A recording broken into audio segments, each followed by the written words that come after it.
ओम शांति। तो आज संडे का दिन है। वैसे तो सारे स्कूल कॉलेजेस में ऑफिसेज में छुट्टी होती है आज के दिन।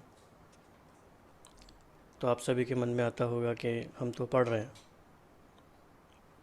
तो चैट बॉक्स में आप बता सकते हैं कि क्या आपके मन में यही आता है या कुछ और आता है। संडे को सारी जगह छुट्टी है तो हम क्यों पढ़ रहे हैं।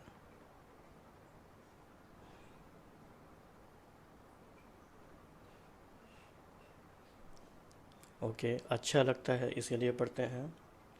और क्या आता है, वी आर फॉर्चुनेट कि हम संडे को भी पढ़ते हैं।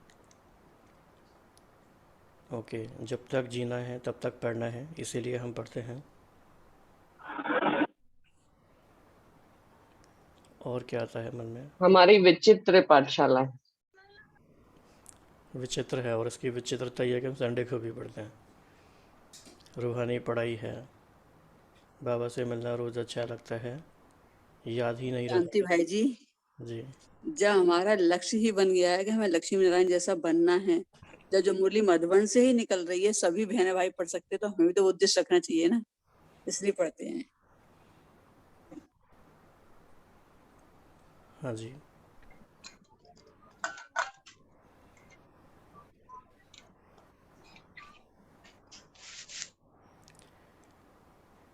तो हम अपने माइंड को ये संकल्प भी दे सकते हैं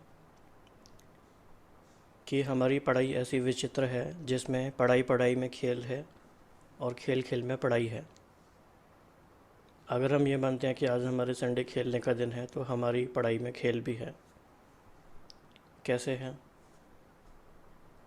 बाबा कहते हैं कि तुम ऊंचे से ऊंचे अभी ईश्वरीय कुल में हो, तुम ज्ञान रत्नों से खेलते हो। तो ज्ञान रत्नों से ही हमारा खेलना भी है। तो आज हमारे पास दो ऑप्शन हैं आज की क्लास के लिए। आप सभी बताइएगा क्या करना है। पहला है कि हमने जो अभी 2 संडे पहले लिया था एक ऑप्शन, बाबा जो एग्जाम्पल्स यूज़ करते हैं प्रकृति के और भिन्न भिन्न एग्जाम्पल्स मेटाफर्स जिनको हमने कहा था, उनको हम आगे बढ़ा सकते हैं, उनको समझते हैं। दूसरा, आज की मुरली के कुछ पॉइंट्स पे हम गहराई में जा सकते हैं। तो आप चैट बॉक्स में बता सकते हैं या फिर हैंड रेज कर सकते हैं। कौन कौन चाहता है कि हम उदाहरण वाला सेशन आज करें, खेल खेल में खेल करें।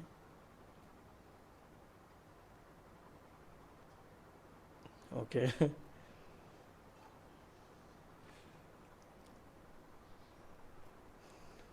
ठीक है, ठीक है। तो दोनों करते हैं आज, थोड़ा थोड़ा, आधा आधा घंटा। फिर जैसे समझ में आएगा अगले संडे से वैसे आगे बढ़ेंगे। तो सभी के पास डायरी एंड पेन तो होगा ही, सभी तैयार होंगे। तो आगे बढ़ते हैं।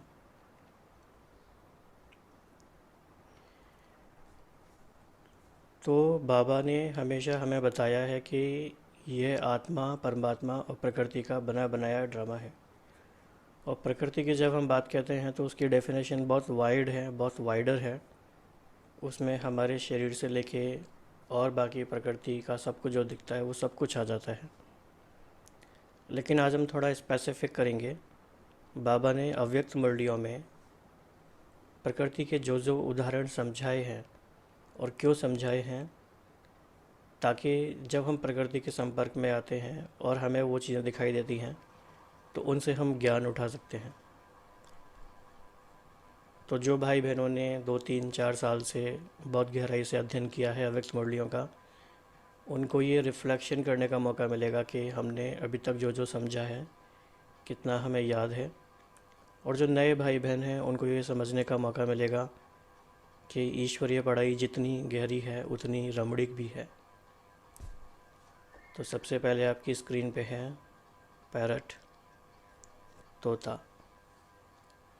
तो आप सब बहुत आराम आराम से धीरे धीरे से अव्यक्त स्थिति मेंटेन करते हुए प्यार से बताएंगे कि बाबा ने पैरट के बारे में अव्यक्त मुरलियों में क्या क्या बताया है।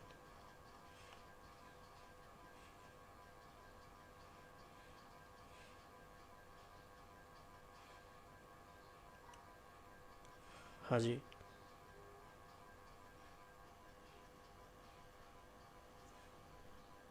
हाँ जी, बता सकते हैं अभी आप। अपने मुंह मियाँ मिट्ठू नहीं बनना है। हाँ, बाबा ये बात भी कहते हैं, अपने मुँह मियाँ मिट्ठू नहीं बनना है।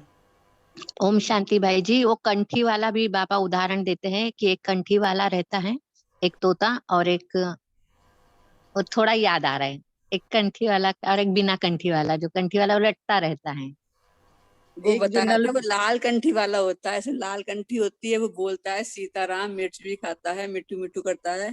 उस तरह से ओम हम बच्चे रट लेते चीजों को। और जंगली जो तोता होता है, वो उसमें कंठी नहीं होती, वो बोल नहीं पाता है।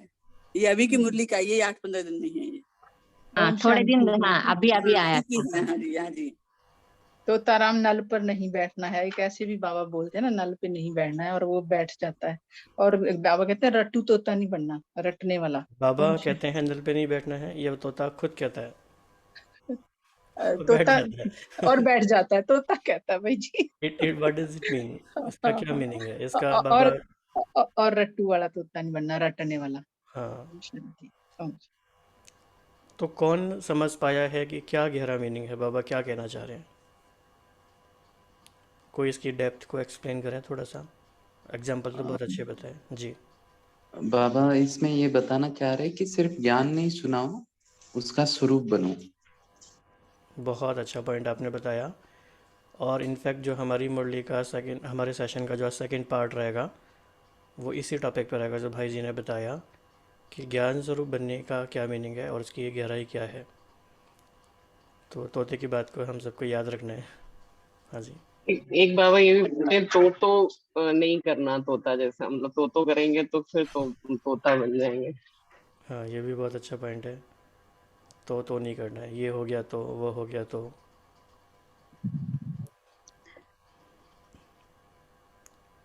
वो जब कहते भी। हैं कि सेवाओं में ये नहीं करना कि मेरा सेंटर, मैंने इतनी सेवा करी, इतने सेंटर्स बन गए, इतने स्टूडेंट बन गए, अपने मियाँ मिट्ठू नहीं बनना। और एक जैसे दिल से बाबा बाबा करने वाले, और एक मतलब अंदर से, तो ये भी इसमें आ सकता है कि रटने वाले जो रहे सिर्फ बाबा बाबा बाबा, और जब प्रैक्टिकल बात आती है तो उनको ना ज्ञान अप्लाई करते हैं ना कुछ। एक जो बाबा कहते हैं ज्ञान की टिकलू टिकलू करनी है, वो आई डोंट नो इसमें फॉल करेगा या नहीं, बट हाँ बर्ड के लिए बाबा कहते हैं। हाँ, वो सारे बर्ड्स के लिए आ जाएगा। वैसे शायद वो कोई स्पेसिफिक बर्ड होती होगी, कोयल या नाइटिंगेल जो भी है। वो था ज्ञान के टिकलू टिकलू करने वालों को अपना दोस्त बनाना चाहिए। बुलबुल, बुलबुल जो पक्षी है ना, उसके लिए बोलते हैं टिकलू टिकलू। Okay, great. ओम शांति भाई जी। और ये भी बाबा कहते हैं तोते मुआफिक ज्ञान नहीं उठाओ। ओम शांति। जी, तो कितनी हमें सावधानी मिल गई सिर्फ एक एग्जांपल से भी। तो हम सबको ये बातें नोट करनी है, याद रखनी है। सेकंड है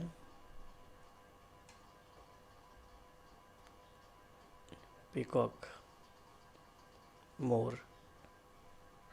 इसका तो भाई जी सबसे पहले पवित्रता से लिया जाएगा। मोर पवित्रता का हमारा प्रतीक है। ओम शांति। तो बाबा मिला तो ऐसे खुशी में नाचना चाहिए जैसे मोर। ये भी बहुत अच्छा है। मन मयूर कहते हैं ना, मन मयूर नाच रहा है, तो मन को मयूर से कंपेयर किया गया है। और क्या मोर की बताया? तरह सुंदर, मोर की तरह सुंदर बनना है विचारों में और गुणों में। हम्म एक बाबा वो कहते हैं ना वंस मोर, कि ऐसा हम अपना पार्ट बजाएं जो सब लोग वंस मोर करें। ये भी बहुत अच्छा है। इंटरेस्टिंग। और बाबा ने क्या कहा? जैसे मोर के पंख फैले हुए ना, वैसे हमें अपनी सकाश फैलानी है, किरणें फैलानी है। वाह, ये तो बहुत ही अच्छा है।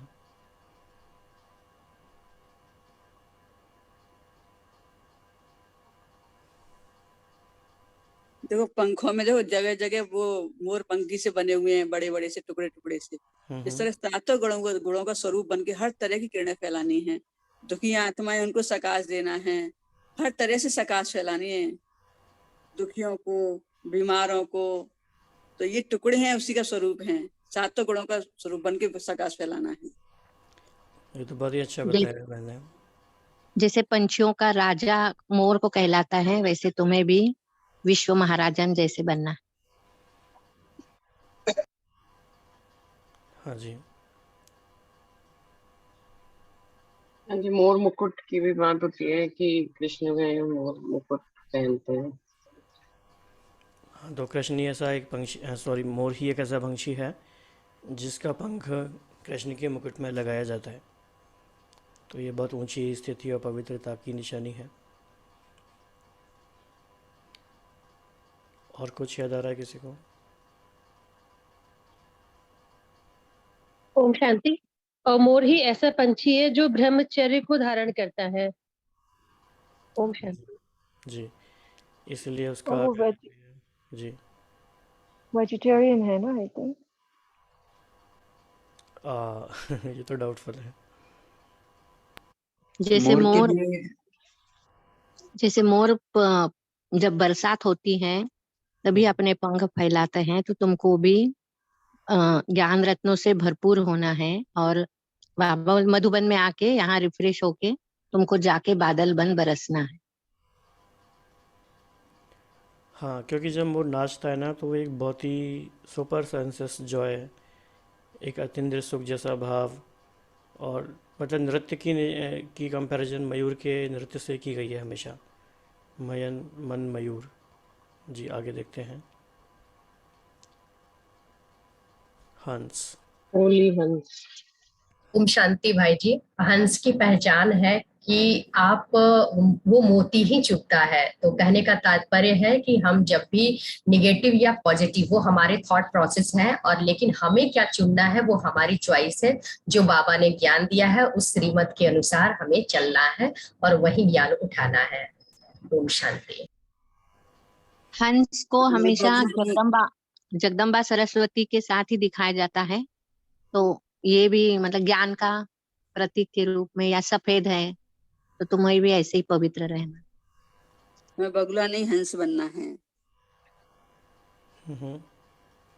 हंस की तरह ओम बनना है। ओम शांति भाई जी। हंस बुद्धि बाबा कहते हैं मुरलियों में कि बच्चे हंस बुद्धि बनो। ओम वेस्ट को बेस्ट करना। जी। हंस जैसे वाइट है ना, वैसे हमें वाइट अपने मन को रखना है, दाग नहीं लगाना है। यानी स्वच्छता का भी प्रतीक है, पवित्रता का भी प्रतीक है। समर्थ स्थिति का भी प्रतीक है। कह सकते हैं। और भाई जी सदा सत के संग द्वारा कमजोरियों को समाप्त करने का भी प्रतीक कह सकते हैं। ओके।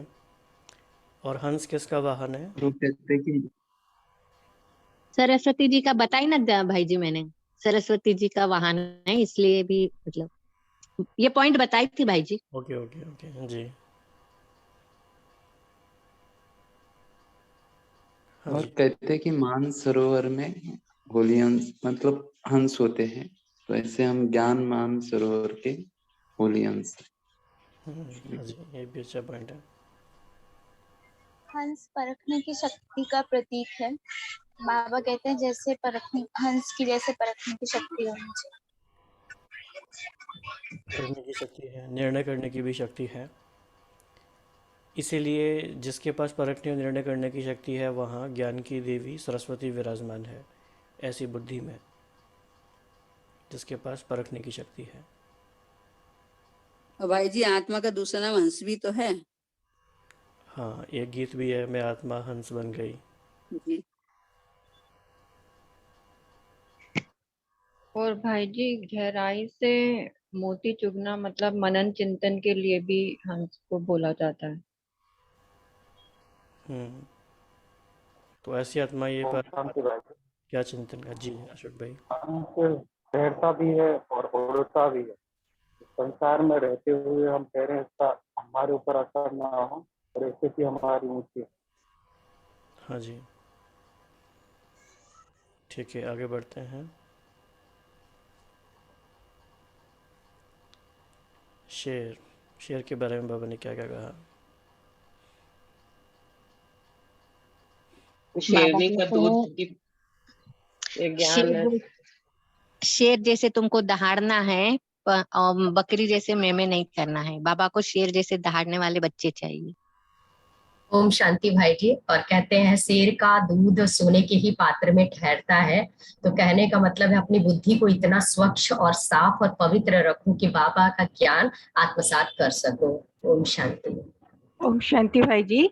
जैसे शेर जब माया के रूप में आता है तो अब बाबा बोलते हैं ये तो पेपर टाइगर, तो शेर को पेपर टाइगर भी बाबा ने बताया मुरली में। ओम शांति।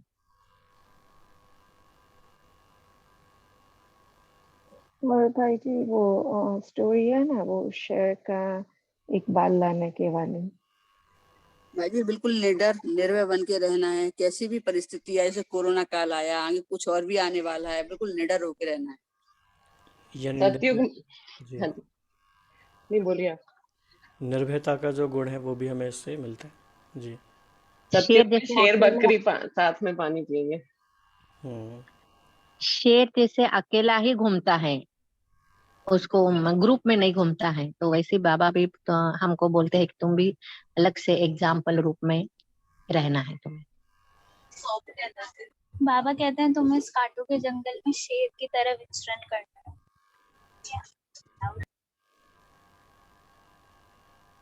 जैसे आत्मा जंगल का राजा है ना, वैसे ही हमारे कर्मेंद्रियों पे ये आत्मा को बिल्कुल राजा बन के रहना है, पूरा राज करना है कर्मेंद्रियों पर। एक और बहुत अच्छी बात है, सूरज भाई बताते हैं, क्या बताते हैं?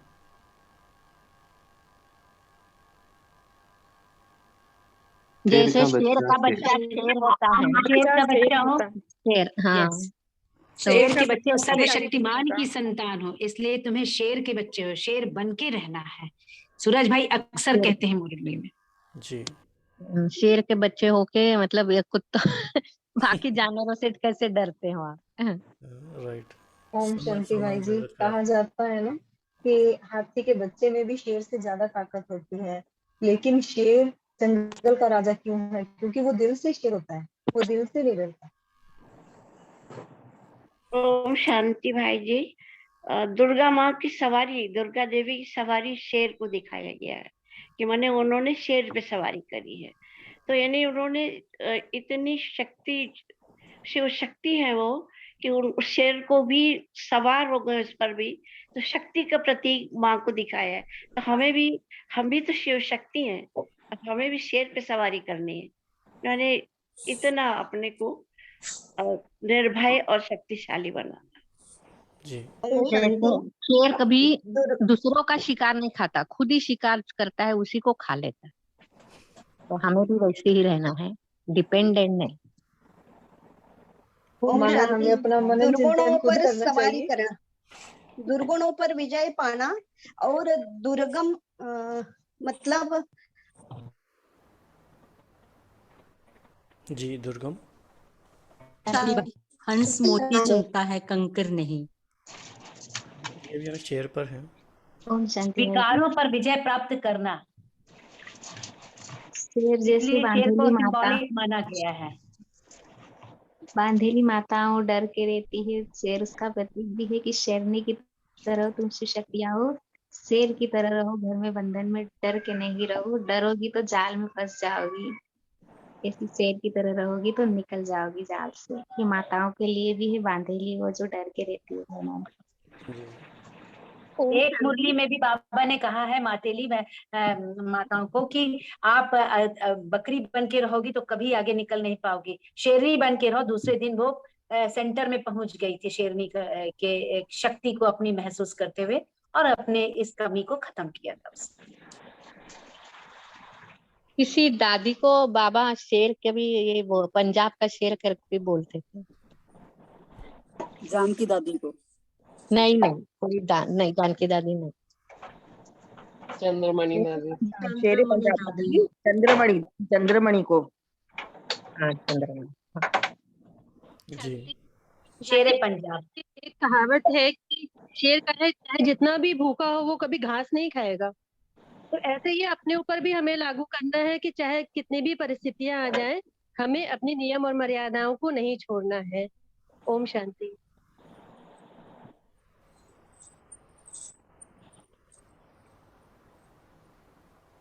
जी नेक्स्ट पे चलते हैं।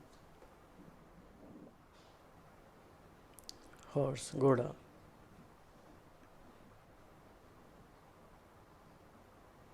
ये कर्मेंद्रियों के ऊपर विजय पाने के लिए तो घोड़े का ही चित्र है कि तुम घोड़ा, तो वैसे ही तुमको इसके जैसे अपने पांचों कर्मेंद्रियों के ऊपर जीत पाना है, उसको लगाम में रखना है, इतना भी मौन को घोड़ा नहीं कहा है। छोड़ो।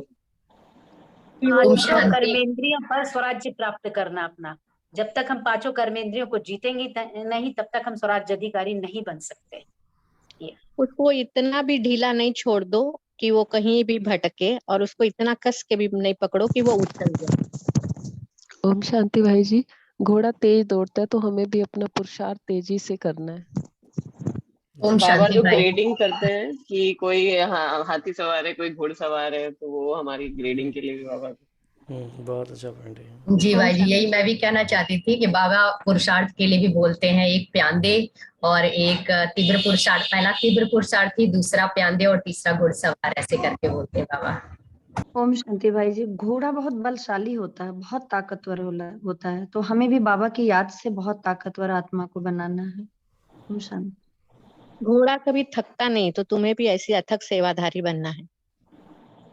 सूक्ष्म शरीर के लिए भी उड़ने वाला घोड़ा कहते हैं, सूक्ष्म शरीर। कुछ स्क्रिप्चर में शायद ऐसे बताया वेस्टर्न। बाबा ह्यूमन रेस को कंपेयर करते हैं, वहाँ हॉर्स रेस होता है, यहाँ बाबा कहते हैं ह्यूमन रेस है। और एक ये भी कह सकते कि घोड़ा कभी बैठता नहीं है, वो आराम भी खड़ा खड़ा होके ही करता है, सोता भी खड़ा ही है, वो बैठता कभी नहीं है। मन के घोड़े को श्रीमत की लगाम लगानी है। भाई जी, जैसे घोड़ा नहीं बैठता ना, वैसे ही हमारी इंद्रियां भी कंट्रोल में जल्दी जल्दी आपकी नहीं। मतलब अभ्यास के लिए भी बाबा बोलते हैं, जैसे कि मन को हमें कैसे कंट्रोल करना है, कंट्रोलिंग और रूलिंग पावर, तो वो भी इसके लिए बोला जाता है। एक बार अश्वमेघ घोड़े का भी रूप में है कि तुम्हारा ये अश्व जो घोड़ा है, तुमको इसी में स्वाहा करना है। तो राजस्व अश्वमेघ में भी इसका घोड़े का बाबा हमें उदाहरण देते हैं। बहुत अच्छा पॉइंट है ये भी। अटेंशन और अभ्यास के, मन पे हमें अटेंशन रखनी है और अभ्यास होना चाहिए, तो उसको भी घोड़े से कंपेयर किया जाता है। भैया एक क्वेश्चन, जैसे हाथी पर जो सवार है उसे महारथी, और घोड़े पर उसे घोड़ेसवार, तो इनका कुछ उस कंटेस्ट के हिसाब से कुछ स्थिति का अंतर है, मतलब घोड़े की स्पीड और हाथी की स्पीड या शक्ति, ऐसा कंपैरिजन करके बताया बाबा कि वो महारथी है, मतलब कौन सा कंटेक्स्ट है उनके बीच डिफरेंस के लिए? अच्छा क्वेश्चन है। किसी के मन में कोई आंसर आ रहा है इसका?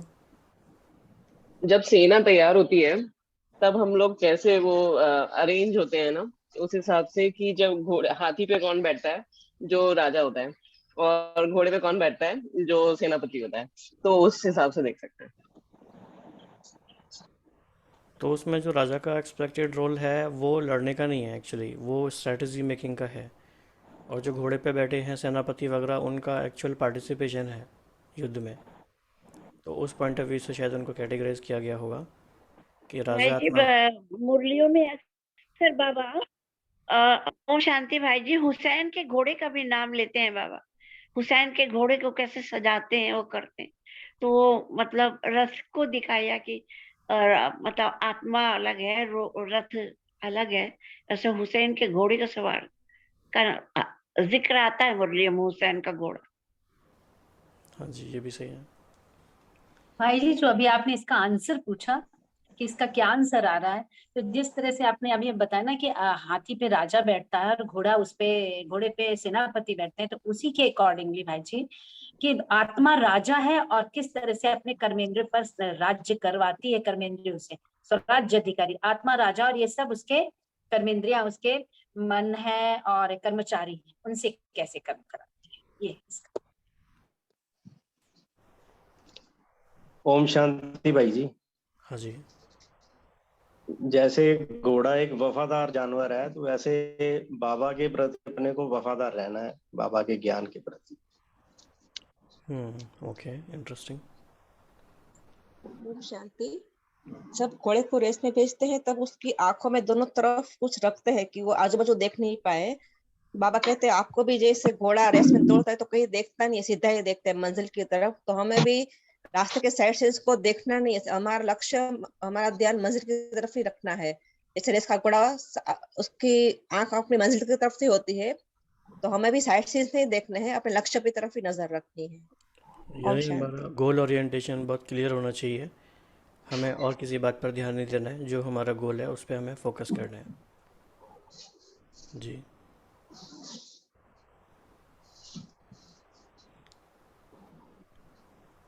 ठीक है, आगे बढ़ते हैं। वैसे तो इनडायरेक्टली डिस्कस हो गया ही है, जब शेर की बात आई तो आपने बकरी की बात बताई दी, लेकिन फिर भी क्या क्या बताया बाबा ने मुरलियों में? क्यों इसका बकरी को बलि क्यों चढ़ाता है? बलि के लिए मैंपन का भी निशानी है कि बकरी की तरह मैंपन नहीं करना है, मैंपन। जो बकरी है जो अपने हक मतलब एक धक्क से जो बलि चढ़ती है, उसकी ही बलि बाबा मत बोलते स्वीकार करता है, वैसे तुमको भी मतलब एक धक्क से तुम सबको ये करना है। हाँ जी। ओम शांति भाई जी। जैसा शेर जो है वो शिकारी यानी नॉन वेजिटेरियन है, हम लोगों को कैसा मांस नहीं खाना है, भोजन में यानी सात्विक गुण रहना है, तो शेर कभी भी कैसे कितना भी भूखा रहेगा तो भी ये घास डाल दिया तो नहीं खा सकता। वैसे हमें भी हमारे ऊपर संतुलन रखना है, कंट्रोल में रहना है और हमें अपने सात्विक भोजन पे स्टिक रहना है, ऐसा मुझे लगता। जी। जब भी बाबा के पास कोई कंप्लेंट लेके जाता था तो बाबा हिम्मत दिलाने के लिए कहते थे कि आप अभी बकरी नहीं हो, आप तो शिव की शेरनी शक्ति हो।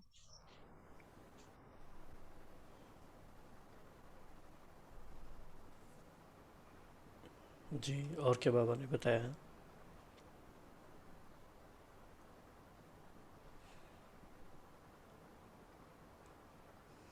तो मुख्य बात यही रही कि मैं करेंगे तो फिर उसको बलि चढ़ाना है। जैसे मैं अन्न ही जी, ठीक है, अगले पॉइंट पे आते हैं। बिल्ली, कैट। बिल्ली के पुंगरे सेफ रहेंगे। ओम शांति भाई जी। माया को बाबा ने बिल्ली रूप से संबोधित किया है। बकरी का एक और है, बाबा कहते कि अभी इस समय हम संगम पर मैपन का बलि चढ़ाते हैं, तो उसी का यादगार बकरी को बलि चढ़ाते हैं। जी। 2 बिल्ले लड़ गए और मक्खन मतलब बंदर ले गया, तो इसमें भी बाबा बिल्ली का उदाहरण दे देते हैं। माया बिल्ली पंजा मारती है। 2 राष्ट्र लड़ेंगे और भारत मक्खन खाएगा। जी।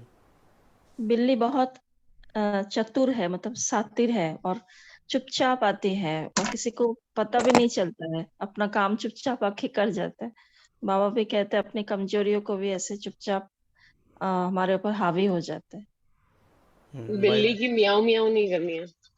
बिल्ली की संज्ञा बाबा ने दी है कि माया किस तरह से प्रवेश करती है, धीरे से आपको पता नहीं चलता और कैसे वो ग्रिप में अपने ले लेती है, बाद में तब आपको पता चलता कि सबसे उसने आपको अलग करके फिर आपके ऊपर अटैक करती है माया। इससे भी बाबा ने बिल्ली की संज्ञा।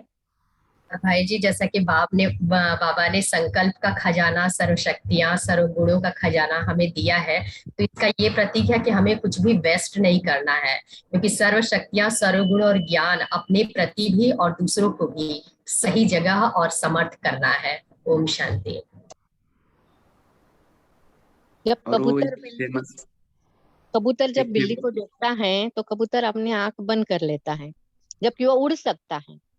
तो वैसी बाबा माया के लिए बोलते हैं कि वो आएगी तो तुमको अपने आंख बंद करके नहीं रखना है, तुम तो उड़ सकते हो।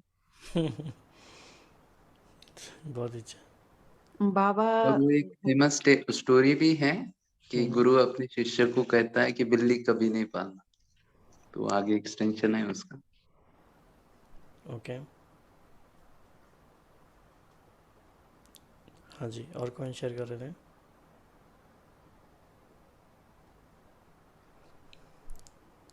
तो मेन टेक अवे क्या रहा बिल्ली से? ओम शांति भाई जी। जी।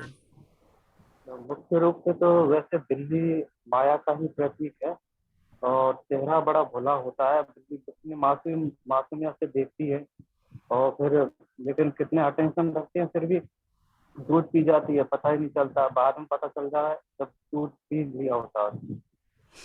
ओम शांति। बिल्ली अपने बच्चों पंजे से दांतों से चूहे को मारती भी है, पर अपने बच्चों को दांत से उठा के भी ले जाती है। तो वैसे ही मतलब बाबा कह रहे हैं।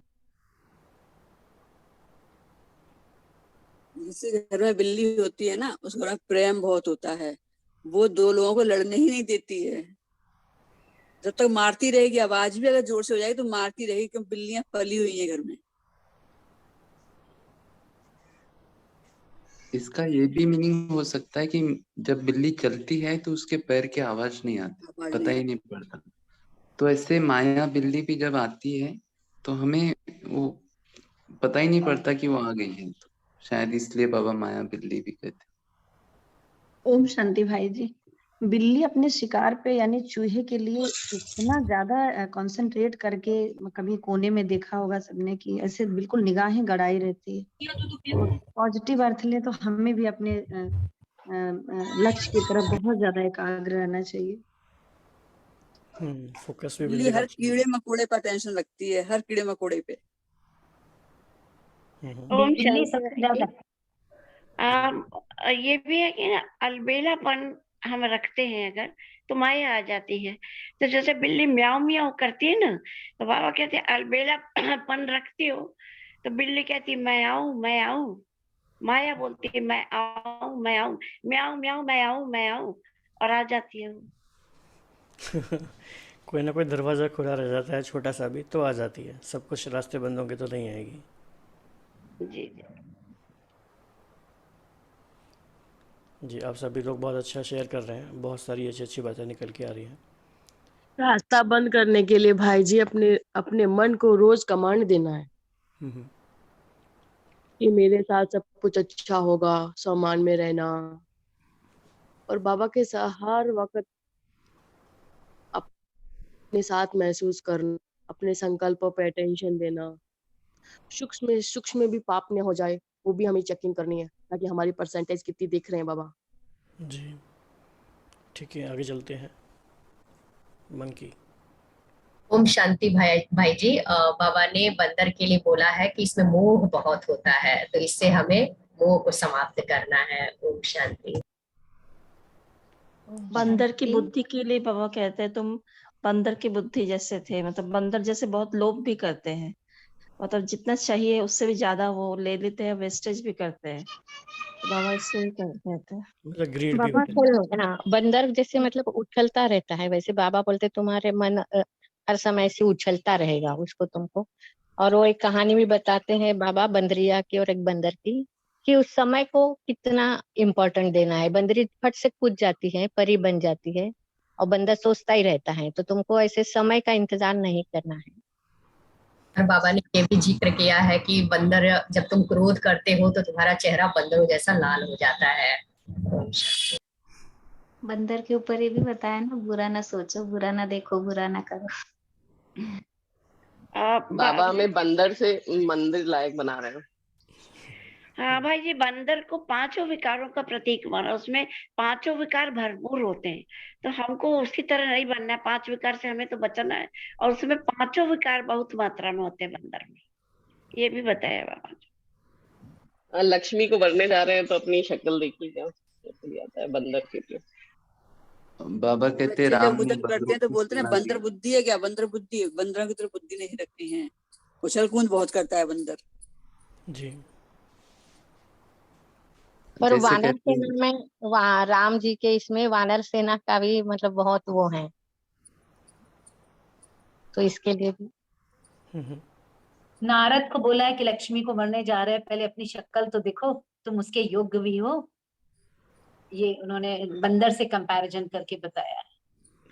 माना अपना पुरुषार्थ देखो, है ना भाई जी? जी बिल्कुल, इंट्रोस्पेक्शन इम्पोर्टेंट है।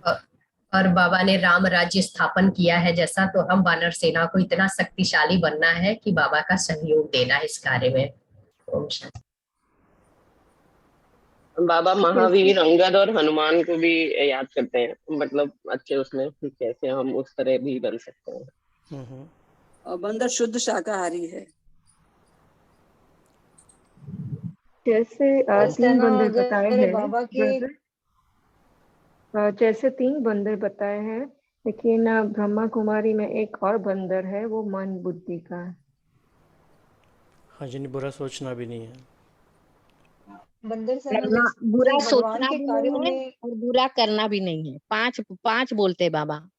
बुरा मत सोचो, देखो, बोलो, करो और सोचो। बुरा मत करो, बुरा मत सोचो।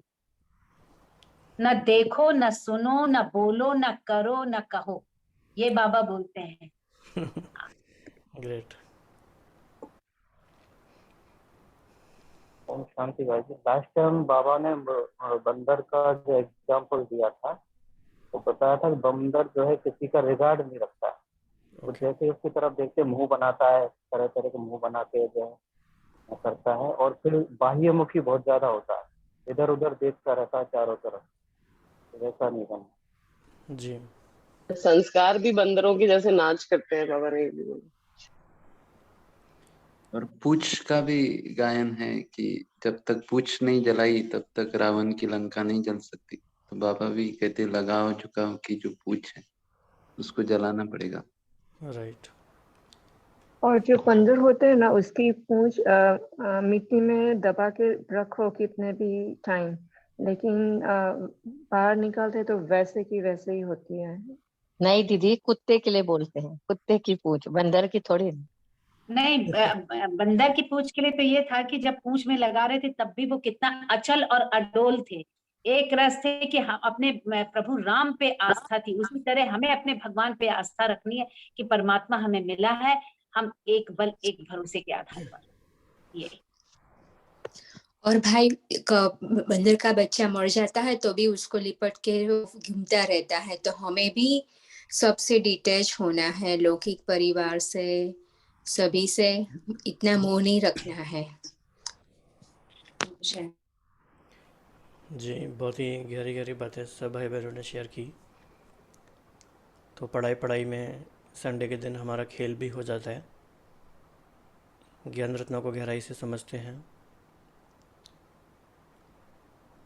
लेकिन बाबा ने हमें यह भी बताया है हमेशा के बच्चे जो भी करो ज्ञान युक्त करो, ज्ञान स्वरूप होके करो। और आज की मुरली में ये दोनों ही टर्म्स बहुत इम्पॉर्टेंट हैं। आज की मुरली का टाइटल भी इसी तरीके का है, और आज की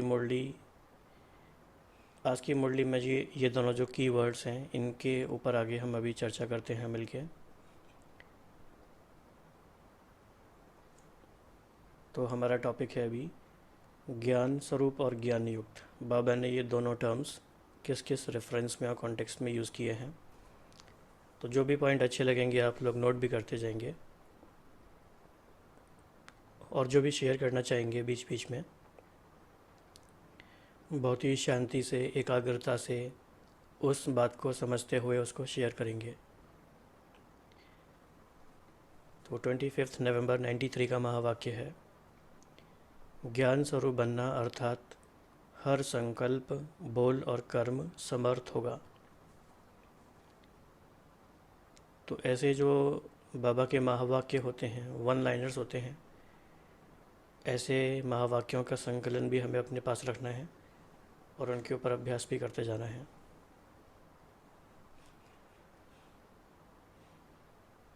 तो ज्ञान स्वरूप बनना अर्थात हर संकल्प, बोल और कर्म समर्थ होगा।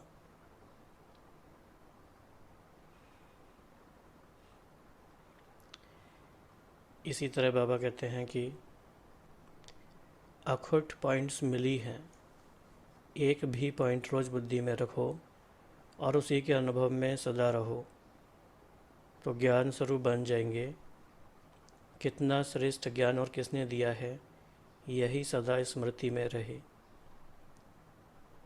ये महावाक्य लिया गया है 15 अप्रैल 1981। मतलब कि हम पूरी मुरली पढ़ने के बाद जो पॉइंट हमें सबसे गहरी, अच्छी और उस दिन के लिए काम की लगी, वो भी अगर हम बुद्धि में रखें, क्योंकि कई भाई बहन कहते हैं कि हमें सब कुछ याद नहीं रहता, तो बाबा क्या आंसर कह रहे हैं, एक भी पॉइंट याद रखो, बुद्धि में रखो और उसी के अनुभव में सदा रहो, तो ज्ञान स्वरूप बन जाएंगे।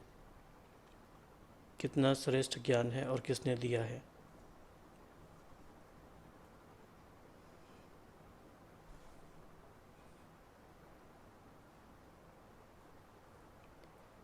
तो ज्ञान स्वरूप अर्थात अनुभव स्वरूप। अनुभवों को बढ़ाओ और उसका आधार है मनन शक्ति।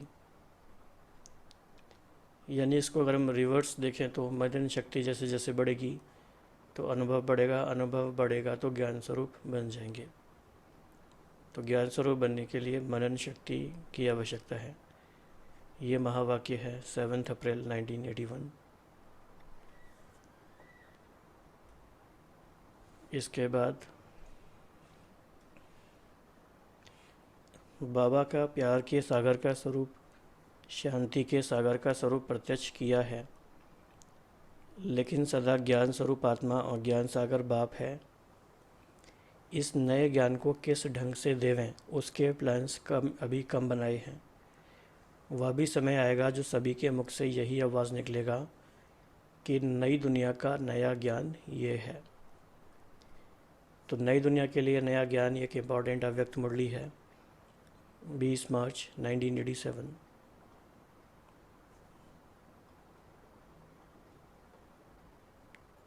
तो इन सारे पॉइंट्स के बारे में आप में से कोई शेयर करना चाहेंगे, आपके मन में कोई बात आ रही है तो?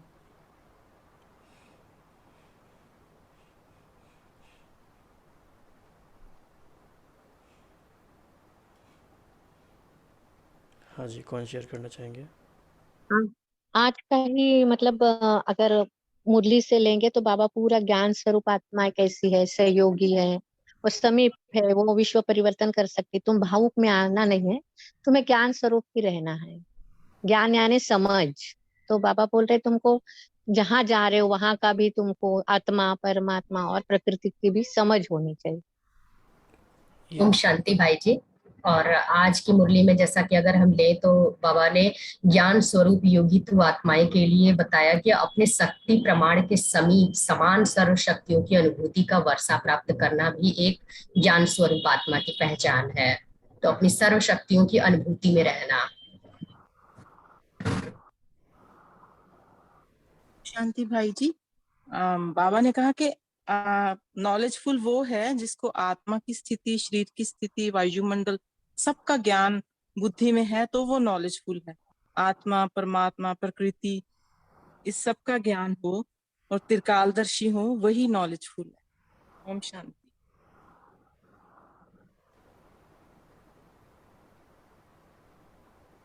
शांति जी। ज्ञान युक्त आत्मा वो जो कि परिस्थिति आवे या कोई कमजोरी आवे, माया का विघ्न आवे, तो ऑटोमेटिक हमें उस समय बाबा के पॉइंट शक्ति रूप में याद आ जाए। जैसे अगर कहीं हम फीलिंग में आ जाते हैं तो एक पॉइंट याद आता है कि फीलिंग फ्लू की बीमारी है, या कभी हम किसी इच्छावश हमें दुख होता है तो उस समय ये पॉइंट याद आता है कि इच्छा अच्छा बनने नहीं देती। तो जैसे ये पॉइंट जब हमें याद आते हैं तो उस समय हम तुरंत ही अपनी कमजोरियों पे जीत पा लेते हैं, तुरंत ही उस सिचुएशन से बाहर आ जाते हैं। तो ज्ञान युक्त आत्मा यानी कि समय पे पॉइंट्स को याद आए और उनको यूज कर सके। ओम शांति।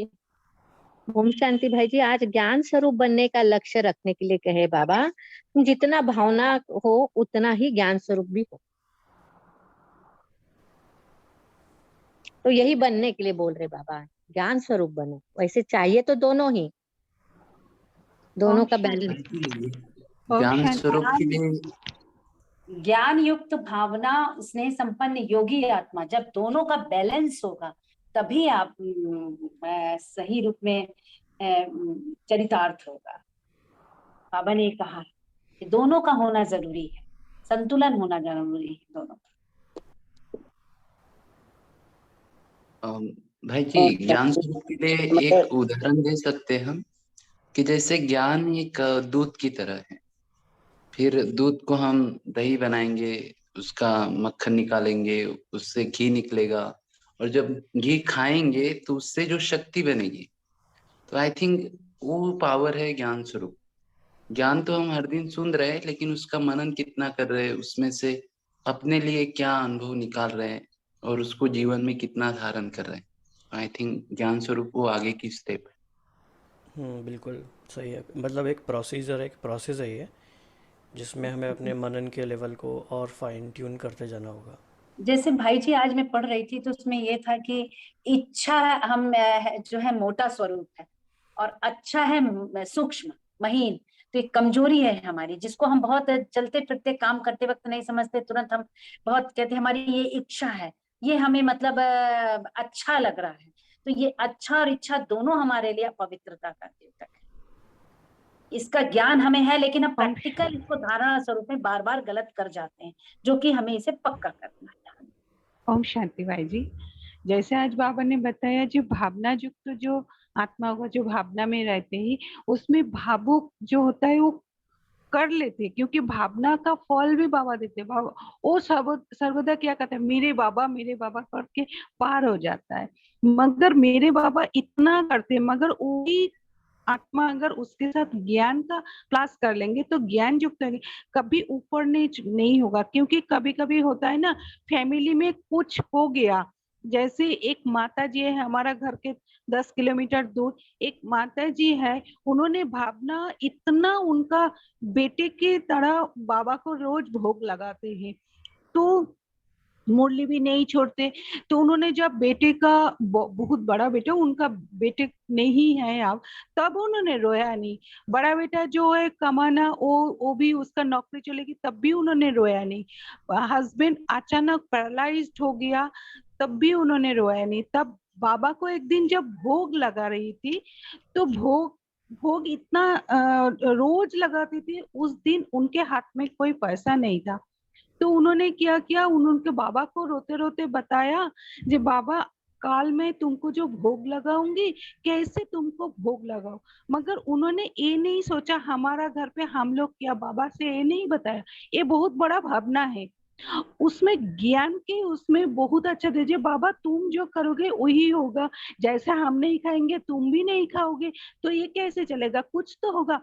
तो उसी टाइम कोई डोरबेल बजाया और आके बोला, आपका जो घर की जो छत है उसमें बीएसएनएल का एक टावर लगेगी और आपका वो रेंट 50,000 पर मंथ हम लोग एडवांस करके देती हूँ। तो माता जी जब उसको शेयर कर रही थी तो सबके आंखों में आंसू आ गई कि भावना मेरा बाबा करके पार कर देते। मगर उसी टाइम ज्ञान को हमने साथ में ले लिया, तो क्या ना हमारा फैमिली में कभी ऊपर नीच वो हो गया, तब भी हम अचल अटल रहेंगे, स्थिर रहेंगे।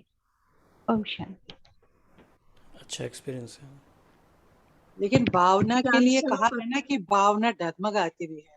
भावना अगर बेहद की है तो वो काम करती है। अगर भावना रहे अपने ही परिवार में तो वो फिर वो वैसे बच्चे फिर मतलब उनकी बैलेंस इतनी नहीं रहती है, फिर मतलब उसमें ज्ञान ही बेटर है ज्यादा, भावना इतनी ज्यादा अहमियत फिर नहीं रखती है, मतलब वो दूसरे ग्रेड के फिर आ जाते हैं, क्योंकि भावना में क्वालिटी अलग अलग है। बेहद की सेवा विश्व कल्याण के लिए फिर वो नहीं कर सकते। अगर सेल्फ की भावना है, अब सिर्फ सीमित अच्छी है, स्थिति अच्छी है, लेकिन सेल्फ तक और अपने कुछ लोगों तक, तो फिर वो बेहद की सेवा, विश्व की सेवा नहीं कर सकते। बाबा ने ये भी कहा है आज मुरली में। ज्ञान स्वरूप आत्माएं ही विजयी होती हैं। बाबा कहते हैं ओम शांति कि जो भावना स्वरूप स्नेही आत्माएं हैं वो आगे तो बढ़ते हैं, लेकिन सदा की विजयी नहीं होती। लेकिन जो ज्ञान युक्त भावना से आगे बढ़ती हैं वो सदा की विजयी बन जाती हैं। ओम शांति। ओम शांति भाई। बाबा ने ये इसमें भी मतलब कहा कि मन ज्ञान स्वरूप आत्मा जो है ज्ञान युक्त भावना वाली सर्व शक्तियों का अनुभव करते हैं और सदा विजयी होते हैं। और जो सिर्फ भावना वाले हैं वो कभी कभी विजय होती है, कभी कभी हार भी होती है और सर्व शक्तियों का अनुभव नहीं करते। तो ज्ञान युक्त जो आत्मा है वो, ज्ञान स्वरूप जो आत्मा है वो निर्विघ्न रहते हैं और इसीलिए औरों के विघ्न विनाशक भी बन जाते हैं।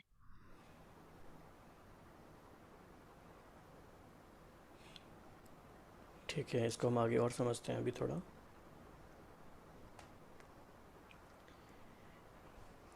तो ज्ञान युक्त शब्द जो है ये मुरलियों में कहाँ कहाँ पर कैसे कैसे बाबा ने यूज़ किया है। अक्सर करके ये बैलेंस के कॉन्टेक्स्ट में यूज़ होता है। जैसे आज था कि ज्ञान युक्त भावना और स्नेह संपन्न योगी आत्मा, ये दोनों का बैलेंस सहज उड़ती कला का अनुभव कराता है। इसका मीनिंग ये हुआ कि सिर्फ ज्ञान युक्त भावना है या सिर्फ स्नेह संपन्न योग है तो भी प्रोग्रेस तो होती है, ऐसा नहीं है कि नहीं होती है, क्योंकि अपने आप में वो पावरफुल टूल्स हैं। लेकिन हमें सदा बैलेंस में सस्टेनेबल तरीके से सहज उड़ती कला का अनुभव होता रहे, उसके लिए बाबा बता रहे हैं। क्योंकि बाबा हमें एक बहुत बहुत ऊंची स्थिति की तरफ ले जाना चाहते हैं, तो बाबा बहुत सूक्ष्म बातों पे हमारा ध्यान दिलाते हैं कि किन बातों की आवश्यकता है कि बहुत श्रेष्ठ स्थिति की प्राप्ति हो और सदा काल के लिए हो। इस तरह का और कौन सा पॉइंट बाबा ने कहाँ पे बताया है वो भी हम देख लेते हैं।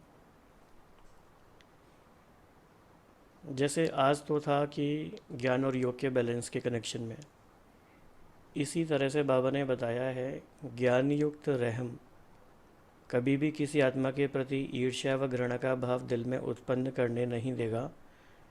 ज्ञान युक्त रहम के साथ साथ स्वयं का रूहानियत का रुहाब भी आवश्यक होता है।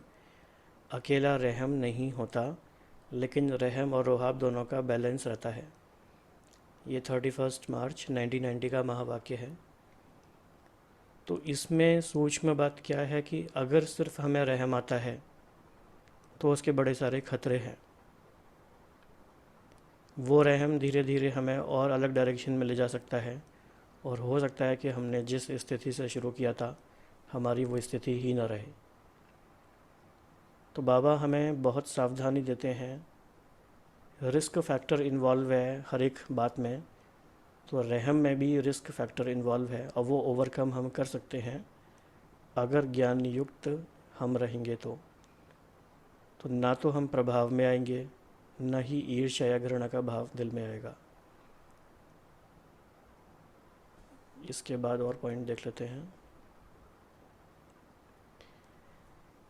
एक और कौन सा कॉन्टेक्स्ट है, तो रहम का कॉन्टेक्स्ट हुआ, एक है मजाक करने का।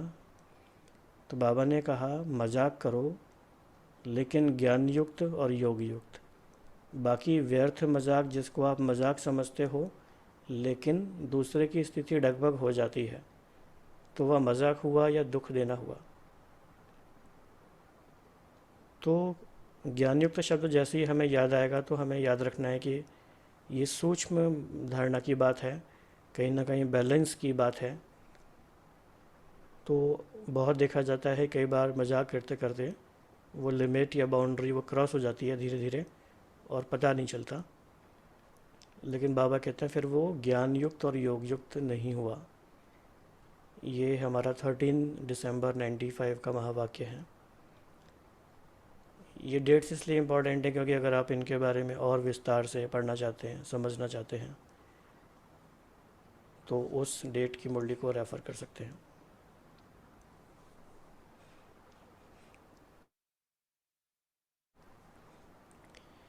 इसी तरह से एक और बहुत इम्पॉर्टेंट बात है, आप ज्ञानी तो आत्मा बच्चों की ज्ञान युक्त कल्याण की भावना आत्माओं के प्रति सदाकाल और सर्व कल्याणकारी भावना है। आपकी भावना वर्तमान और भविष्य के लिए है कि हर आत्मा अनेक जन्म सुखी हो जाए, प्राप्तियों से संपन्न हो जाए। ये वाला महावाक्य बहुत ही एक तरह से कहा जाएगा कोडेड महावाक्य है, इसमें बहुत गहराई है। तो हम चाहेंगे कि आप 2 मिनट के लिए इस महावाक्य पे थोड़ा गहराई से विचार करें, फिर बाद में आप थोड़ा थोड़ा 1 मिनट में शेयर भी करना कि बाबा इस महावाक्य में क्या कहना चाह रहे हैं। क्योंकि कई बार हम कहते हैं कि रीड बिटवीन द लाइंस, शब्दों के पीछे जो भावना है कहने वाली की, वो हमें डिकोड करनी है, समझनी है। तो 2 मिनट के लिए हम सब इस पे विचार करेंगे। पॉइंट नंबर 4, डेट भी नोट कर लीजिए, 27 नवंबर 1989।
तो कोई आप में से शेयर करना चाहेगा अपना मनन चिंतन पॉइंट नंबर 4 के? ओम शांति।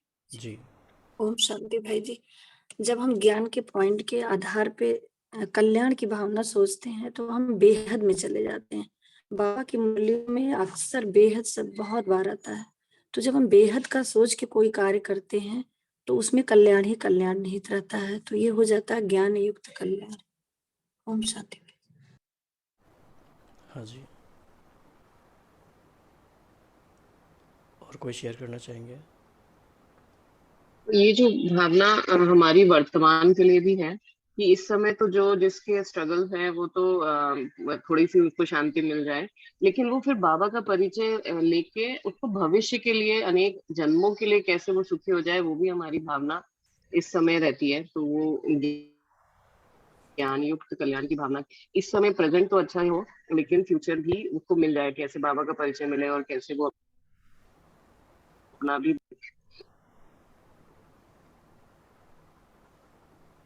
और जैसे बाबा ने कहा है ना कि हमारी जो सेवा है वो विश्व के लिए, सिर्फ हमारे घर के लोगों के प्रति ही नहीं भावना रखनी, लेकिन सब प्रकृति के तरफ भी, 9 ग्रह और 5 तत्व और सभी जीवात्माओं के लिए, सभी के लिए शुभ भावना और शुभकामना रखनी है। तभी हम विश्व परिवर्तन के कार्य में बाबा के काम में आएंगे। ओम शांति। ओम शांति भाई जी। और इसमें सबसे बड़ी चीज हमारी उमंग, उत्साह और शौक होना चाहिए कि जैसे ज्ञान की खुराक लेने से बाबा के हमारा जीवन धन्य हुआ, हमारा जीवन कल्याणकारी हुआ, वैसे औरों का भी हो। और इससे हमें कर्मातीत भी बनना है। जैसे कर्मातीत में हम न्यारे और प्यारे बन जाते हैं। कर्म किया, ज्ञान दिया और अनुभव ऐसा करें कि सदा हल्कापन रहे, मन की स्थिति में भी हल्कापन। मतलब हमें ज्ञान जो हमने लिया और दूसरों को भी दिया और उससे डिटैच हो गए और कल्याण भी हो गया। ओम शांति। ओम शांति भाई जी। ज्ञान युक्त का बाबा ने कहा है कि जैसे मनसा में आपका शक्तियों का और वाचा में ज्ञान युक्त ज्ञान का और कर्मणा में गुणों का, तो हमको अपने व्यवहार में कर्म भूमि में जो भी कर्म करना है वो कर्म हमारा ऐसा हो जो ज्ञान युक्त हो और जिसको देख के अन्य लोग उससे प्रभावित हो और हमारे गुणों की झलक दिखाई दे। तो इससे हमने देखा, व्यवहारिक रूप में भी मैं देखती हूँ कि प्रभावित होकर व्यक्ति सोचता कि हाँ जरूर ऐसे इनके ज्ञान में वो शक्ति है जो कि इनका इतना अद्भुत परिवर्तन हुआ, तो ऐसा क्या है। तो वो हमें ज्ञान की झलक से ही हम दिखा सकते हैं, वो अपने कर्म भूमि में कर्म के द्वारा दिखा सकते हैं। सॉरी, इस क्वेश्चन को समझने की कोशिश ऐसे करते हैं कि मान लीजिए हमारी कल्याण की भावना है लेकिन वो ज्ञान युक्त नहीं है, तो क्या रिस्क फैक्टर इन्वॉल्व है, क्या गड़बड़ होने की संभावना है अगर हमारी कल्याण की भावना ज्ञान युक्त नहीं है? तो ऐसे सोच के आप बताएंगे तो एक्यूरेट आंसर आएगा। हाँ जी। जैसे भाई जी हम भावना तो अच्छी रखते हैं कि वो बाबा का बच्चा बन जाए, पर ज्ञान युक्त हमारी स्थिति नहीं है, तो वो हम जो देना चाहते, बाबा बोले तीर लगना चाहिए तुम्हारा, ऐसा एक ही शब्द हो ज्ञान युक्त कि जिससे उसको तीर लग जाए और वो आ जाए। ये समझ में आ रहा है भाई जी। जैसे भाई अभी जी कल की बोली, तीर तभी लगेगा भाई जी जब हमारी आंतरिक भावना अच्छी होगी, तीर तभी लगेगा।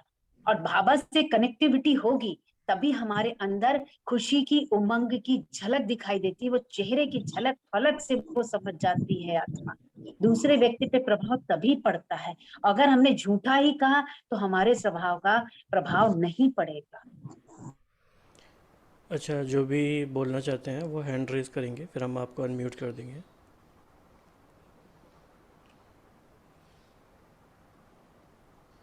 हाँ जी। इसको हम ऐसे भी समझ सकते हैं ना, ज्ञान युक्त कल्याण की भावना मतलब हम कल्याण करें पर समझ के साथ। जैसे रामायण में सीता का एग्जाम्पल दिखाते हैं, वो भिक्षा देने गई, वो कल्याण कर रही थी लेकिन उसके लिए उसने मर्यादा की लकीर भी क्रॉस कर दी और रावण की शोक वाटिका में वो फंस गई। तो हम कल्याण करते वक्त, भला करते वक्त ये हमेशा ध्यान रखें कि हमारी कोई भी मर्यादा की लकीर क्रॉस नहीं होनी चाहिए, वो समझ के साथ होना चाहिए, तभी हमारा और दूसरे का कल्याण हो सकेगा। ओम शांति।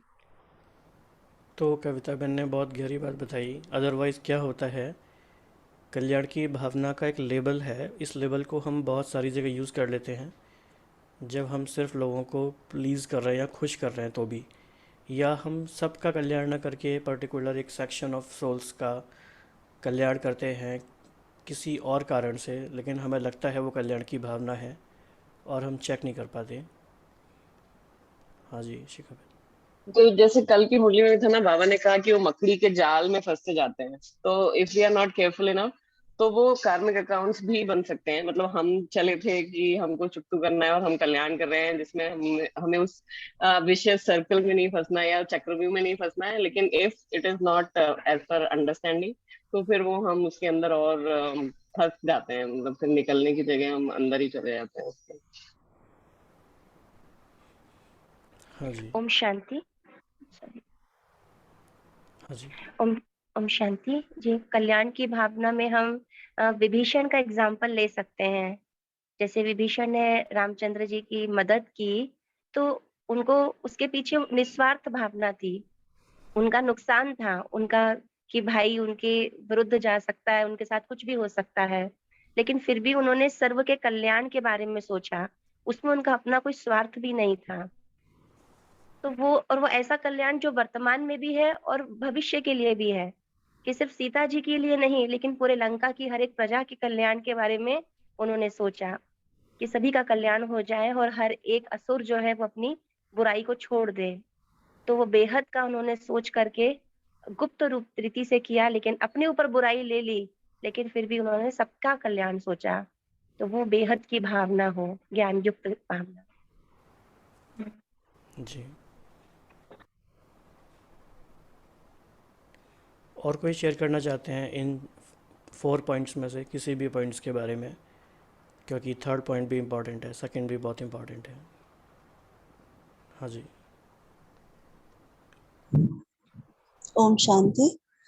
इसमें अगर हम ज्ञान युक्त कल्याण की भावना संगम युग पर अगर देखा जाए तो बाबा ने हमें काफी मुरलियों में बताया है कि हमें अपने बिलीफ सिस्टम पर काम करना है। अगर हम अपने बिलीफ सिस्टम्स को चेंज करें, बाबा के ज्ञान के पॉइंट्स लेकर उनको कंप्लीटली चेंज कर ले, और जब हम किसी की हेल्प भी कर रहे हैं, जैसे अब इसमें पॉइंट में लिखा है कि अनेक आत्माएं जन्मों के लिए सुखी हो जाएं, तो जन्मों के लिए सुखी होने का अर्थ है कि उनके जो सोच का तरीका बन गया है या सोच के पॉइंट्स बन गए, अगर वो हमेशा के लिए चेंज हो जाए तो वो किसी पे डिपेंड नहीं करेंगे अपने लाइफ को लीड करने के लिए। Thank you. ओम शांति। जी, बहुत ही अच्छा पॉइंट है ये।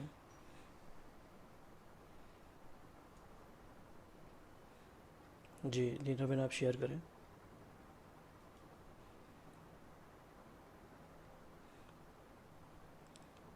ओके, और कोई शेयर करना चाहते हैं 4 पॉइंट्स में से किसी भी पॉइंट? नहीं, एक में ओम शांति, बाबा ने आज की मुरली में कहा है ना कि तैयार ज्ञान युक्त आत्माओं को करना है। जबकि बैलेंस में दोनों ही इंक्लूड की हैं। तो स्नेह युक्त जो भावना वाली होती हैं आत्माएं, वो भी तो ज्ञान युक्त उसमें होता है, मगर बाबा ने कहा है अटल वही है, मतलब ज्ञान युक्त। कोई बोला सहज योगी है, तो उन्होंने बोला इन्वेस्ट उसमें करो, वो पॉइंट को कोई क्लियर कर दे तो। जी, आपकी आवाज़ थोड़ी कम आ रही थी अभी, अब थोड़ा सा लाउड बोलेंगे आगे तो चलेगा। शिखा बेन आप शेयर करें मीनवाइल। दीदी, ये जो मजाक वाली बात है, तो ऐसे तो बाबा भी बहुत रमणीकता रखते हैं, लेकिन जो बाबा कह रहे हैं कि अगर किसी को हम मजाक हुआ और किसी को दुख हो गया, तो फिर वो हमारे लिए बहुत बड़ा कार्मिक अकाउंट भी बनता है। जैसे अभी थोड़े दिन पहले भी था मुरली में कि अगर हम किसी को दुख देंगे तो दुखी होकर मरेंगे। तो हमें बहुत केयरफुल रहना है कि हम मजाक किस लेवल पे कर रहे हैं। और ज्यादातर मतलब जैसे कि हुआ ना कि अपने ऊपर या हम अपनी गलतियों पर, हम अपनी परिस्थिति पर हंस पा रहे हैं, देन वो एक डिफरेंट थिंग होता है। लेकिन हम किसी को लेकर मजाक कर रहे हैं तो उसके लिए हमें बहुत केयरफुल रहना है। शांति। हाँ जी नीना बेन। हाँ नीना बेन आप शेयर कर सकते हैं, आपने हैंड रेज किया हुआ है। नहीं, अभी हो गया मेरा, वही क्वेश्चन था। क्वेश्चन नहीं, मैं उसी को ही सोच रही थी कि चिंतन ज्यादा हो कि बाबा ने इन्वेस्ट जो है वो ज्ञान युक्त आत्माओं में बोला है ना, जबकि बैलेंस में उन्होंने स्नेह को भी इंक्लूड, भावना वालों को भी इंक्लूड कर लिया है ना। जी पर पहले बाबा ने ये कहा कि पहले उनको तैयार करो, तो वो पॉइंट जो है ज्ञान युक्त वालों का, तो स्नेही का मतलब स्नेही युक्त जो है आत्माएं, उनका कोई वो नहीं है, उनमें नहीं इन्वेस्ट किया जा सकता। जी ठीक है, आगे देखते हैं। तो एक बड़ा प्यारा सा महावाक्य है छोटा सा। बाबा ने कहा कि कमल का पुष्प कितना ज्ञान युक्त है। ये 3 जून 1971 का महावाक्य है। तो कमल का पुष्प कितना ज्ञान युक्त है, तो इस बारे में हम विचार करते करते कमल के पुष्प को सामने रखते हुए हम अगले सत्र के लिए अपने आप को तैयार करेंगे,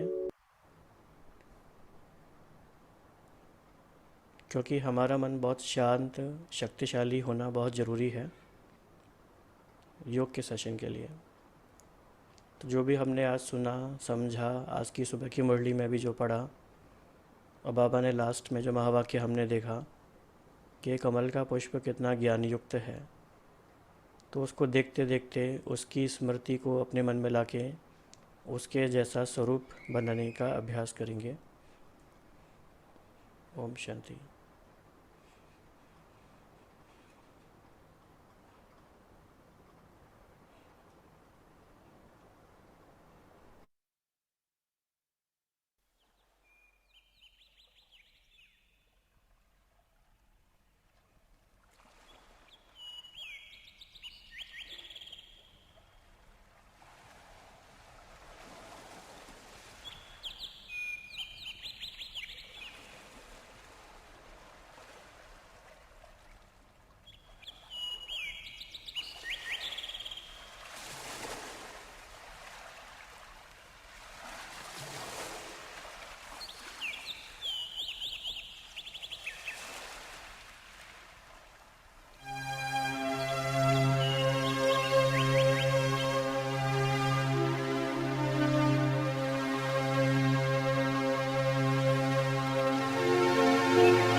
ओम शांति।